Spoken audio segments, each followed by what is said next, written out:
Oi, estou de volta para gravar a segunda parte dessa aula, que nós vamos falar sobre fontes de energia, tá? Lembrando a vocês que na primeira aula a gente falou sobre a Revolução Industrial, na segunda aula a gente iniciou falando sobre a agropecuária, né, e a produção de alimentos, e agora a gente vai falar sobre fontes de energia.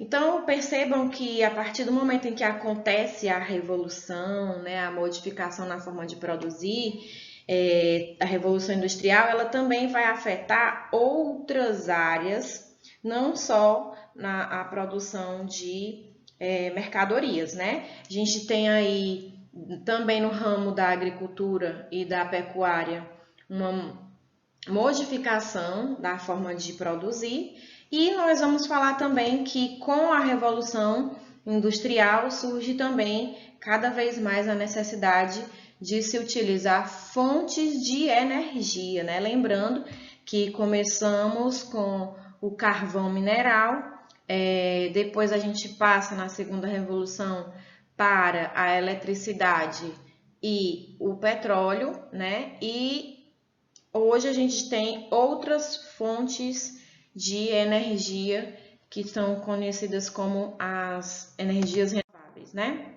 Então, questão energética.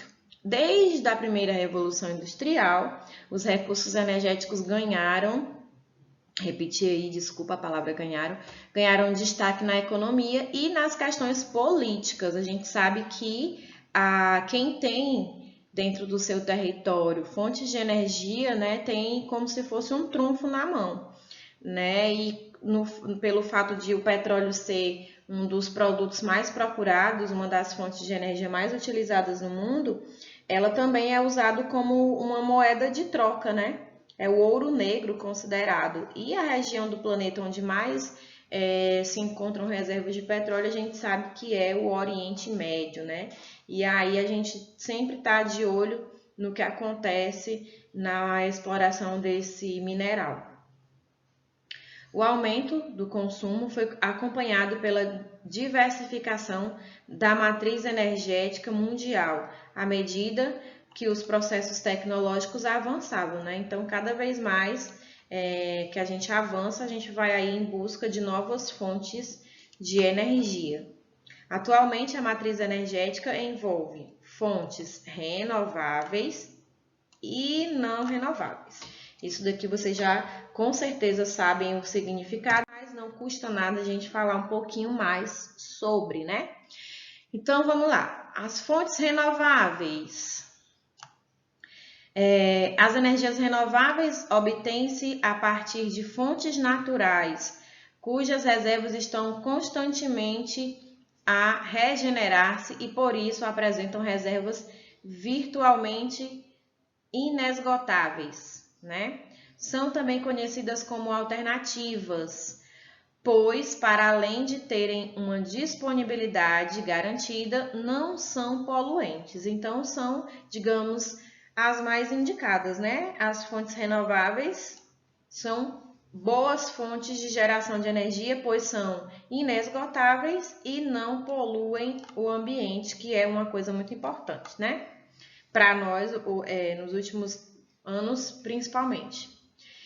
E as não renováveis, os combustíveis fósseis, que são os principais representantes, e aí a gente vai falar justamente sobre o petróleo, sobre o gás natural, sobre o carvão mineral, né? São fontes não renováveis de energia. Não é possível repor o que gastamos, ou seja, se acabar, tchau, bye bye, nunca mais.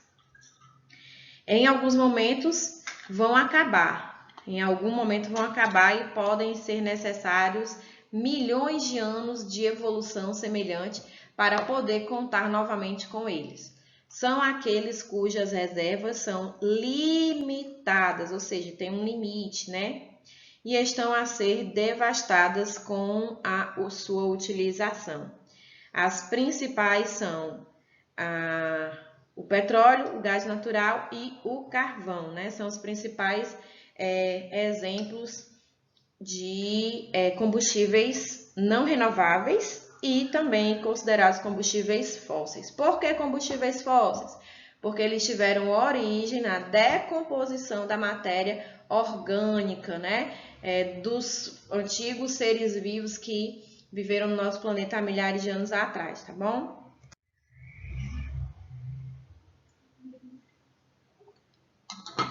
A maior parte dos combustíveis que nós utilizamos são fontes não renováveis, que contam com 80%, né, de tudo que a gente consome, que, de acordo com a comunidade científica, contribui para o aquecimento global. Aí vem a questão ambiental, né?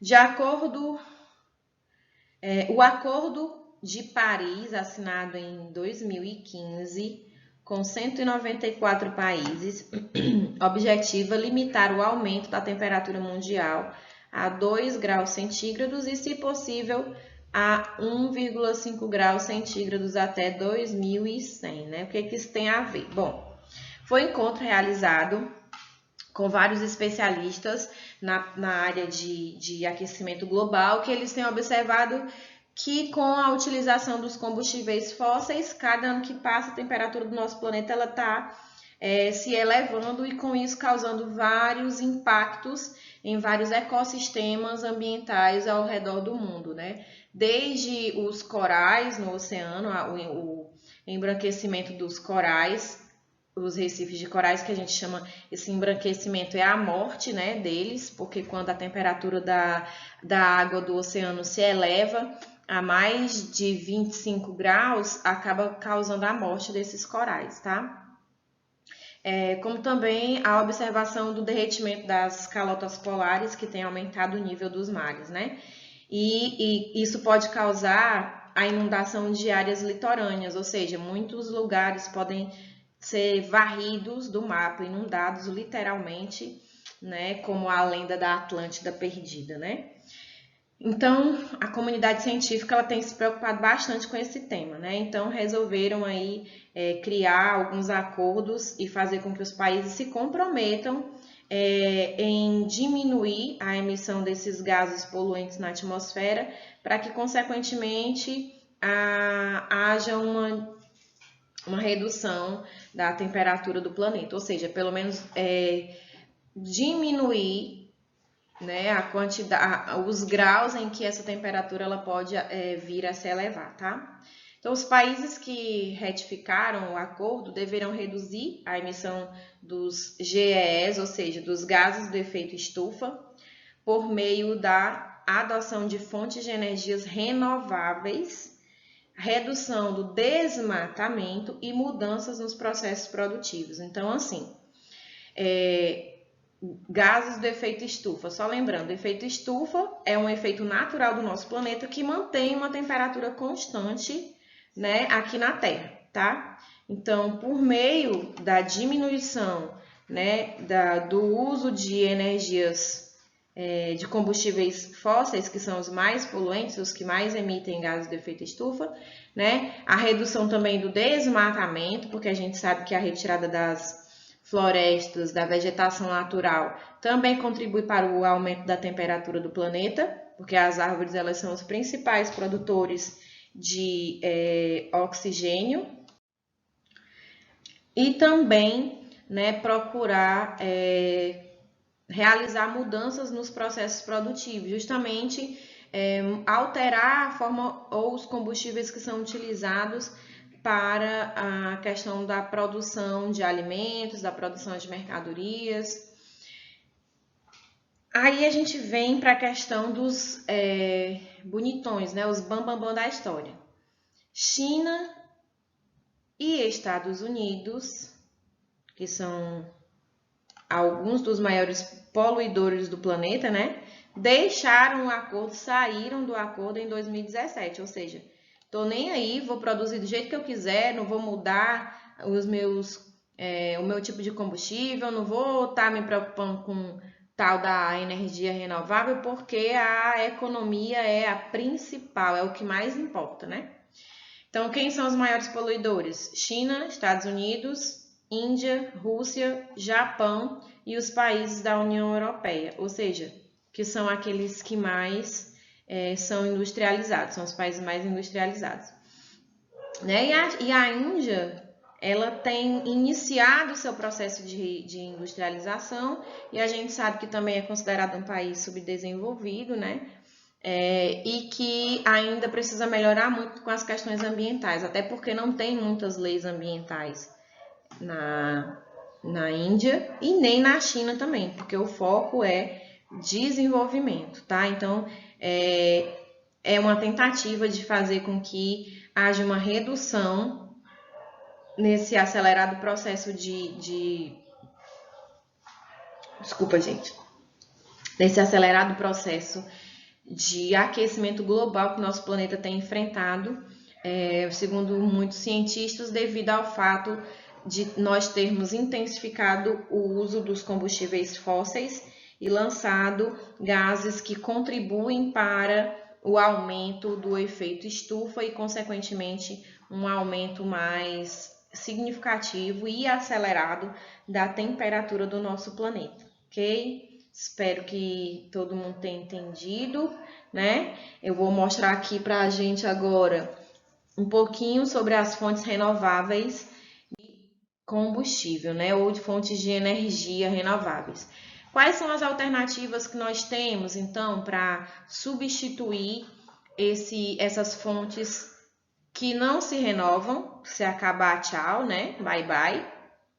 E que também, além de não serem renováveis, não são fontes limpas, são fontes que prejudicam o nosso planeta, né? E, consequentemente, a nossa existência aqui na Terra. Nós vamos ter a alternativa da energia hidráulica ou a hidrelétrica, né, que é a energia produzida a partir da água, né, a partir de recursos de água, e pode ser aproveitada por meio de um desnível ou queda d'água, ou seja, eu faço uma barragem e ali a força da água, né, a queda da água, ela vai acabar gerando, fazendo com que algumas turbinas elas girem e a partir dali o processo hidráulico gere energia, né? A outra é a energia eólica, ou seja, a energia produzida pelo vento. Inclusive, nós aqui no Ceará, a gente tem um grande potencial eólico. Inclusive, tem uma das principais usinas, né, eólicas no Brasil se localizam aqui no nosso estado. Provém do vento, tem sido aproveitada desde a antiguidade para navegar ou para fazer funcionar os moinhos. É uma das grandes apostas para a expansão da produção de energia elétrica, né? Pretende-se expandir até esse tipo de energia aqui no nosso país. A energia solar, que nós também temos assim um grande potencial, né, devido ao nosso clima, provém da luz do sol, que depois de compactada pode ser transformada em energia elétrica ou térmica. A geotérmica, que provém do subsolo ou do interior do nosso planeta, né? Provém do calor do interior da Terra, permitindo gerar eletricidade e calor. No caso aí, os vulcões, né? O magma que provém ali da astenosfera do nosso planeta. A força das marés, que é obtida do movimento de subida e descida do nível da água do mar, também pode ser uma alternativa. As ondas, né, que consiste no movimento ondulatório das massas de água por efeito do vento, pode aproveitar-se para a produção de energia elétrica. E biomassa, que trata-se do aproveitamento energético da floresta e de seus resíduos, bem como dos resíduos da agropecuária, da indústria alimentar ou dos resultantes do tratamento de efluentes domésticos e indústrias, ou seja, o que sobra do tratamento do esgoto, né, a matéria orgânica, também pode ser utilizada na produção de energia elétrica, né, produzindo o biogás ou biocombustível, tá bom? Então, gente, nós ficamos por aqui, eu encerro esse conteúdo, tá bom? Sobre fontes de energia. Tudo isso iniciando lá na Revolução Industrial, tá? Um beijo para vocês, eu espero que todos tenham entendido e qualquer dúvida, como eu já falei, vocês podem me procurar no Profagel, tá certo? Um beijo e que todos fiquem bem.